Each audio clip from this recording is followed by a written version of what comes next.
आजपासून सुरुवात होतीये आणि आपण पाहिलं हे अधिवेशन अत्यंत वादळी होण्याची चिन्ह या माध्यमातून पाहू शकतोय।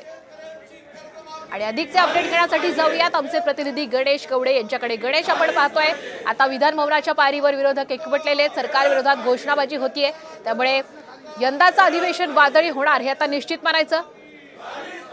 नक्कीच ज्या पद्धतीने आंदोलनाला सुरुवात झालेली आहे त्यामुळे हे अधिवेशन आहे ते कुठेतरी वादळी होताना पाहायला मिळणार आहे। पहिलाच मुद्दा जो आहे तो शेतकऱ्यांचा घेतलेला पाहायला मिळतो विरोधकांनी, कारण की ज्या पद्धतीने लोकसभेमध्ये शेतकऱ्यांच्या मुद्द्यावरून देखील आहे तो सत्ताधारी यांना मोठा फटका आहे तो पडलेला पाहायला मिळतो आणि त्याच मुद्दा घेऊन आहे विरोधक आहे ते पायऱ्यांवर उतरलेले पाहायला मिळतात। कारण की कृषी मंत्र्यांच्या जिल्ह्यामध्ये बळीराजाचा बळी अशा पद्धतीचे पोस्टर देखील आहे ते हातात पाहायला मिळतात। महायुतीचे मंत्री आहेत ते सुखी आहेत, शेतकरी मात्र दुखी, अशा पद्धतीचे हे पोस्टर घेऊन आहेत सर्व विरोधक आहेत ते एकवटलेले पाहायला मिळतात। कारण की मोठ्या संख्येने हे विरोधक आहेत सर्व एकत्र झाले पाहायला मिळतात आणि दोन्ही बाजूने आहेत मुख्यमंत्री आहेत ते देखील आता विधान भवनातल्या जे पुतळा आहे त्या ठिकाणी झाले पाहिजे। मुख्यमंत्री देखील आहेत ते विरोधकांना आहेत बोलण्यासाठी प्रयत्न करतात, कारण की शेतकऱ्यांना कर्जमाफी आहे ती करण्यात यावी अशा पद्धतीच्या घोषणा दिल्या जातात। मात्र विधान भवनातील शिवाजी महाराजांच्या पुतळ्याला अभिवादन करण्यासाठी